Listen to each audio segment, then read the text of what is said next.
மனைவி என்று சொன்ன உடனே எல்லோரும் ஒரு நெகிழ்வான நிலைக்கு வருவோம் என்பது நானும் அறிவேன், நீங்களும் அறிந்திருப்பீர்கள். எது நெகிழ்வானதோ அதுவே மகிழ்வானது. தமிழ் பண்பாட்டில் மனைவியை பற்றி குறிப்பதற்கு மனைவி, மனையாள், துணை, வாழ்க்கை துணை, இல்லத்தரசி, இல்லாள், இப்படி பல சொற்கள் உண்டு. மனைவியை பற்றி குறிப்பிடுவதற்கு பல சொற்கள் உண்டே ஒழிய மனைவி என்பவள் ஒருத்திதான். ஏன் அவ்வாறு குறிப்பிடுகின்றேன் என்றால், சமீபத்திலே மேலை நாட்டிலே நடந்த பெண்கள் மாநாட்டிற்காக தமிழகத்திலிருந்து 2 பெண்கள் சென்றார்கள். மேலை நாட்டினருடைய நடை உடை பாவனைகளை பார்த்து நம்மவர்கள் வியந்து நிற்கும்போது,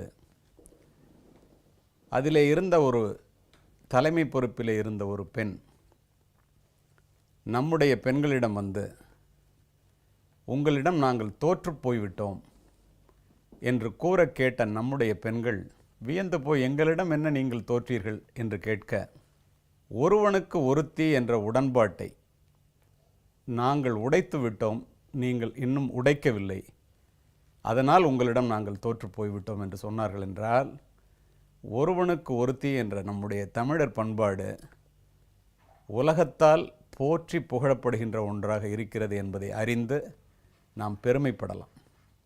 அதனால்தான் இல்லால் அகத்திருக்க இல்லாததொன்றில்லை என்று சொன்னார்கள். ஒப்ப முடிந்தால் மன வாழ்க்கை முன்னினிதே என்று கூறுகிறது இனியவை 40. இதனுடைய பொருள் என்னவென்றால், கணவனும் மனைவியும் ஒருவரோடொருவர் ஒத்துப்போக முடிந்தால் மன வாழ்க்கை சிறந்தது என்று பொருள்.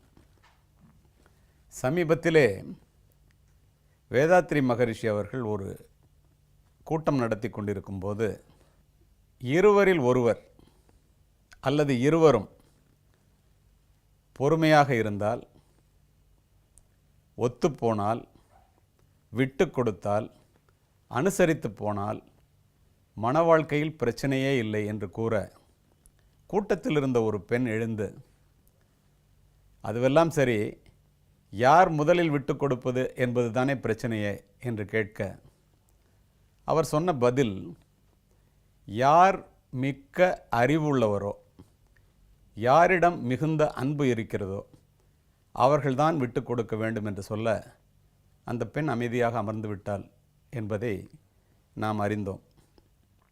இதை இந்த இடத்திலே நான் குறிப்பிடுவதற்கு காரணம் உண்டு. கணவன் மனைவி இருவருக்குள் பிரச்சனை வரும்போது கடைசி வார்த்தை உன்னுடையதாக இருந்துவிட்டு போகட்டும் என்று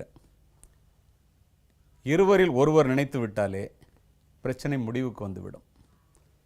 கடைசி வார்த்தை என்னுடையதாக இருக்க வேண்டும் என்று நினைக்கும் போது தான் அந்த பிரச்சனை தொடர்கிறது.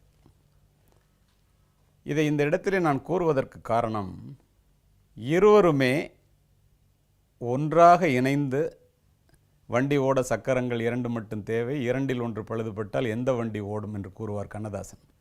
அப்படி இருக்கும்போது தான் மன வாழ்க்கை சிறைக்கிறது. வார்த்தைகளால் வாழ்க்கை இழந்தவர்கள் வானத்து நட்சத்திரங்களைப் போல எண்ணிலடங்காதவர்கள். ஒரு குடும்பம் ஜெயிக்க வேண்டுமென்றால் கணவன் மனைவியிடம் தோற்க வேண்டும், மனைவி கணவனிடம் தோற்க வேண்டும். அப்பொழுதுதான் குடும்பம் ஜெயிக்கும். இருவரில் யார் ஜெயிப்பது என்று போட்டியிட்டால் குடும்பம் தோற்று போய்விடும். விட்டு கொடுப்பவர்கள் கெட்டு போனதில்லை, கெட்டு போனவர்கள் விட்டு கொடுத்ததில்லை. இதில் நீங்கள் பார்ப்பீர்களேயானால், கணவன் மனைவி உறவிலே யார் தோற்கின்றாரோ உள்ளபடியே அவர்தான் ஜெயித்தவராவார். இதனை நாம் அறிவதில்லை. Each has got what the other has not, each completes the other and completed by the other என்று கூறுவார்கள். ஒருவரிடம் இருப்பது மற்றவரிடம் இருப்பதில்லை. 2 குணங்களும் 2ம் இணையும் போதுதான் வாழ்க்கையிலே குடும்பம் வெற்றி பெறுகிறது என்பது இதனுடைய பொருள்.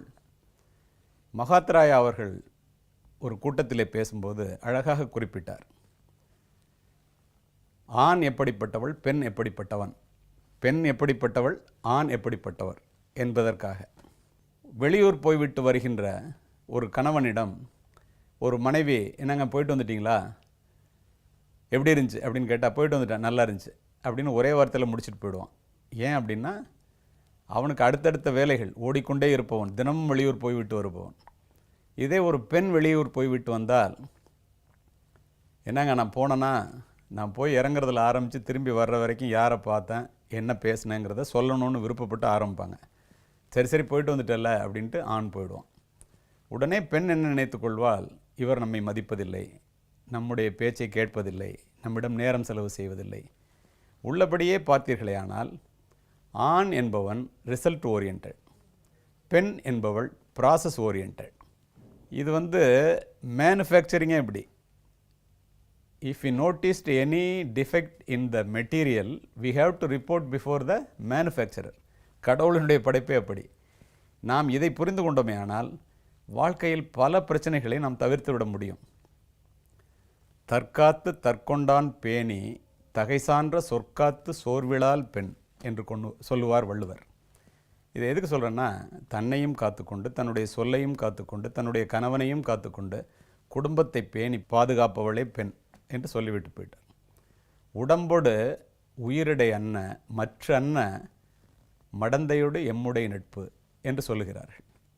உடம்புக்கும் உயிருக்கும் இடையிலே உள்ள நட்பு எப்படிப்பட்டதோ, ஒன்று இல்லை என்றால் எப்படி ஒன்று இருக்காதோ அதுபோன்றுதான் கணவன் மனைவி இருவருக்குள் உள்ள நட்பு என்பது இதனுடைய பொருள். நீங்கள் குறுந்தொகையிலே ஒரு அருமையான பாட்டு உண்டு. ஞாயும் யாயும் யாராகியரோ நுந்தையும் எந்தையும் எம்முறை கேளிர், யானும் நீயும் எவ்வழி அரிதும் செம்புலப் பெயல் நீர் போல அன்புடை நெஞ்சம் தாம் கலந்தனவே என்பது பாட்டு. இதனுடைய பொருள் என்னவென்றால், உன்னுடைய தாயும் என்னுடைய தாயும் உறவல்ல, உன்னுடைய தந்தையும் என்னுடைய தந்தையும் உறவுக்காரர்கள் அல்ல, நீயும் நானும் இதற்கு முன்னால் அறிந்தவர்கள் அல்ல. ஆனால் ஒரு செம்மண்ணிலே பெய்கின்ற ஒரு மழையானது அதிலே சேர்ந்து சிகப்பு தண்ணீராக ஓடும்போது இரண்டையும் எப்படி பிரிக்க முடியாதோ அதுபோல அன்புடை நெஞ்சம் தாம் கலந்தனவேம். எவ்வளவு அருமையாக அந்த காலத்திலே குறுந்தொகையிலே சொல்லியிருக்கிறார் பாருங்கள். கணவன் மனைவி உறவு என்பது அப்படி சேர்ந்த உறவு என்று பொருள். பிடி ஊட்டி பின் உண்ணும் களிர்னா, ஒரு பெரிய கோடை காலத்தில் வெப்பம் தாங்காத சூழ்நிலையிலே ஒரு ஆண் யானையும் பெண் யானையும் காட்டுக்குள்ளே நடந்து போகிறது, தண்ணீருக்காக அலைகின்றது. ஒரு குட்டையிலே கொஞ்சம் தண்ணீர் இருப்பதை பார்த்தவுடன் இரண்டும் போய் அதிலே வாய வைக்கின்றது. ஆண் யானை குடிப்பதைப் போல பாசாங்கு செய்து பெண் யானை குடிக்கட்டும் என்று குடிக்காமலே இருக்கின்றது. தண்ணீர் குறையவில்லை என்பதை பார்த்த பெண் யானை தன் மீது ஆண் யானை வைத்திருக்கின்ற பாசத்தை பார்த்து கண்ணீர் விடுகின்றது. அந்த ஆண் யானை அதற்கு பிறகும் கூட பெண் யானைக்கு அந்த தண்ணீரை ஊட்டிவிட்டுத்தான் மீதம் இருப்பதை தான் குடிக்கின்றது. அதுதான் பிடி ஊட்டி பின் உண்ணும் களிறு அப்படின்னு அவ்வளோ நாளைக்கு முன்னாடியே சொல்லிட்டு போனோம். இதில் இதை விட இன்னொன்று பார்த்தீங்கன்னா, கணவன் மனைவியுடைய உறவை பற்றி சொல்லும்போது நீதிநெறி விளக்கம் மிக அருமையாக சொல்லும். மாதா மரிக்கின் மகன் நாவின் நற்சுவை போம், தாதா எனில் கல்வி தானகலும் ஒட்டி உடன் வந்தோர் மரிக்கின் தோள் வழிபோம், மனையால் அந்தோ இவை யாவும் போம் என்று அந்த பாட்டு முடியும். இதன் பொருள் என்னவென்றால், தாய் மறைந்து போய்விட்டால் மகனினுடைய நாவிற்கு நல்ல சுவையுள்ள உணவு கிடைப்பதில்லை. தந்தை இறந்துவிட்டால் படிப்பை தொடர முடியாமல் போய்விடும். உடன் பிறந்தவர்கள் இறந்துவிட்டால் தோளினுடைய வலிமை போய்விடும். ஆனால் மனைவி இறந்துவிட்டால் இவை யாவும் போம் என்று கூறுவார். இந்த மனைவியை பற்றிய மற்றவற்றையும் நாம் தொடருவோம். இன்று இதோடு முடிக்கின்றேன். நன்றி, வணக்கம்.